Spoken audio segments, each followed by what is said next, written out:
Imagine for a moment the most absurd and terrifying proposition in all of evolutionary history. For roughly 8 hours every single night, for millions upon millions of years, the most vulnerable creature on the African savanna lay completely unconscious on the ground, surrounded by animals that could kill it with a single bite. No claws, no armor, no fangs, no speed, and absolutely no awareness. Early humans were, by every measurable biological standard, the easiest prey item that ever existed.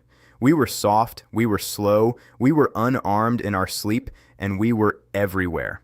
A lioness walking past a sleeping hominid should have reacted the same way you react when you find a perfectly good sandwich sitting on a park bench: immediate, uncomplicated consumption.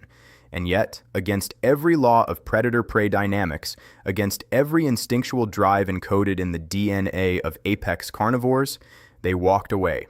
They ignored us. They left us alone. This is not a minor evolutionary footnote. This is one of the most baffling mysteries in the entire natural world, and the answer is far stranger, far darker, and far more humbling than you might expect. To understand why a predator would ignore a sleeping human, you first need to understand how a predator actually sees the world, because they do not see it the way you do. A lion, a leopard, a hyena, or a wolf does not process visual information like a human artist carefully studying a still life. Their brains are optimized for motion detection and pattern recognition of specific prey silhouettes. They are hunting algorithms, not general-purpose observers. When a cheetah scans the horizon, its brain is running a search image, a mental template of what food looks like. Food moves. Food has a specific gait, a specific posture, a specific rhythm. A gazelle running at full speed triggers an immediate predatory response because it matches the template perfectly. An upright human walking through tall grass triggers confusion, caution, or curiosity because it is an unfamiliar shape, but it is still moving, still active, still potentially interactive. But a horizontal human lying motionless on the ground does not match any template in the predator's cognitive library. It is, to the predator's brain, essentially invisible as a food source. It registers as an inanimate object, a rock, a log, a termite mound, or perhaps something far more sinister. Think of it this way. If someone left a mysterious, unbranded cardboard box on your porch at 3 in the morning, you would not immediately open it and make a sandwich out of whatever was inside. Your brain would flash warning signals. It could be a trap. It could be explosive. It could be a prank, a poison, a disease vector, or a decoy for a home invasion. The unknown shape of the box, combined with its inexplicable placement, triggers a deep ancestral caution. To a lion, a sleeping human is that box. It is the wrong shape, in the wrong posture, exhibiting the wrong behavior, and therefore it is filed under unknown and potentially dangerous rather than dinner. This brings us to the predator's most defining characteristic, one that popular culture consistently gets wrong. Apex predators are not fearless killing machines. They are, in fact, some of the most risk-averse creatures on Earth. This seems counterintuitive because we see them taking down massive buffalo and zebras, but that apparent bravery is actually cold, calculated economics. A predator cannot afford injury. A predator cannot walk into a veterinary clinic with a broken leg and wait 6 weeks for a cast. A single infected scratch, a single twisted ankle, a single damaged canine tooth, and that animal is dead. It will starve because it cannot hunt, it will be driven off by rivals because it cannot fight, or it will die from septicemia because there are no antibiotics in the wild. Every predatory decision is a cost-benefit analysis, and the cost side of the equation is catastrophically high. Now, enter Homo sapiens, a species that, over hundreds of thousands of years, built a reputation so terrifying that it became encoded in the behavioral instincts of entire ecosystems. We did not build this reputation through individual strength. A lone human is pathetically weak. We built it through collective, hyper-violent, technologically augmented pack behavior. Early humans traveled in groups. They carried sharpened sticks that could pierce organs from a distance. They threw rocks with deadly accuracy. They used fire, which is perhaps the most psychologically devastating weapon in natural history, because fire does not just injure, it destroys habitat, it causes panic, it leaves permanent scars, and it is utterly unpredictable to an animal mind. Predators that encountered humans and survived learned very quickly that these strange, hairless apes were not prey. They were traps. They were bait that exploded. They were the only species on the savanna that could kill you from 20 feet away without ever touching you, and then cook your remains. Over evolutionary time, this lesson became instinct. A stationary human was not a sleeping, defenseless meal. A stationary human was a potential trap, a decoy, a lure for an ambush by 10 other humans with spears and torches. The predator's risk-averse brain, faced with an unknown shape that might be a trap, made the only rational decision: walk away. The calories gained from one human were not worth the risk of a broken leg, a spear through the lung, or being burned alive by a vengeful tribe. But the psychological and behavioral reputation of humans was only one layer of our defense. There was another, far more chemical layer, a kind of olfactory force field that surrounded our sleeping ancestors and made us smell wrong. Early humans were the first species on Earth to systematically control fire, and they did not just use it for cooking and warmth.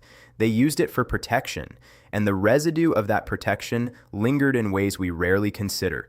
When humans slept, they slept near campfires, not roaring infernos, but dying fires, smoldering embers, and charcoal pits that continued to release smoke and ash particles for hours. To a wild animal, the smell of smoke and charcoal is not neutral. It is a universal warning sign of catastrophe. Fire means forest destruction. It means burning habitat. It means death by inhalation or incineration. Every animal that survived long enough to breed had ancestors that fled from wildfires, and that flight response is hardwired.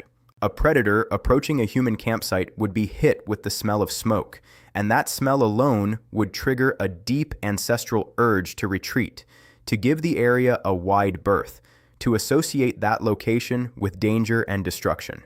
But it was not just smoke. Human scent itself, particularly the scent of human sweat and skin oils, is chemically unique in the animal kingdom. We are not just another mammal smell. We are a bizarre, pungent, chemical-heavy anomaly. Our sweat contains compounds like isovaleric acid, androstenone, and sulfur-based molecules that are rare or absent in other animals. To a wild carnivore, which navigates the world primarily through scent, humans do not smell like prey.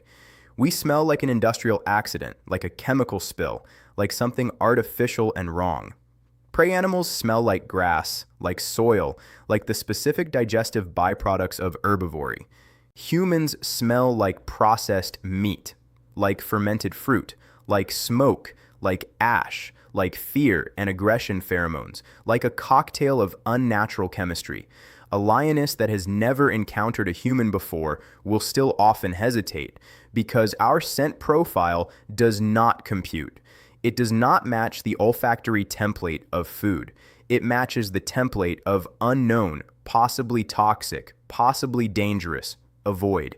This ancient truce, this millions of years old agreement where predators simply ignored sleeping humans because we were too confusing, too risky, and too smelly to bother with, held for the vast majority of human history. It is the reason you can sleep in a tent in bear country and, statistically, survive the night. It is the reason your ancestors survived long enough to invent agriculture, writing, and eventually, YouTube. But here is where the story takes a dark, modern twist, because we are currently breaking this truce at an unprecedented rate, and the consequences are becoming catastrophic. The evolutionary spell that protected sleeping humans only works if predators retain their natural fear of humans. That fear is not genetic in the sense that every lion is born knowing to avoid humans. It is a learned, culturally transmitted behavior that is reinforced by negative experiences and avoidance.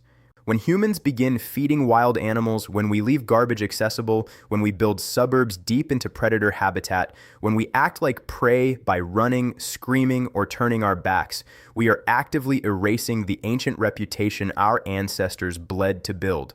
A bear that learns a campground contains unsecured coolers is no longer encountering the mysterious, dangerous, smoky creature that its ancestors feared.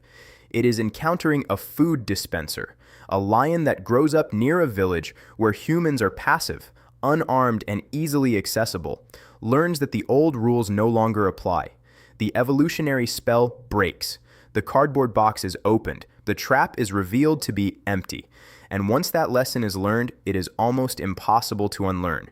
This is why habituated predators are so dangerous and why they almost always have to be killed. They have lost the fear that kept both species safe for millennia. The modern inversion is perhaps the most sobering reflection of all. We sleep safely in our beds tonight not because we are strong, not because we are fast, not because we are clever, but because our ancestors were so terrifying, so unpredictably violent, so associated with fire and smoke and collective vengeance, that the deadliest killers on Earth decided we were not worth the risk.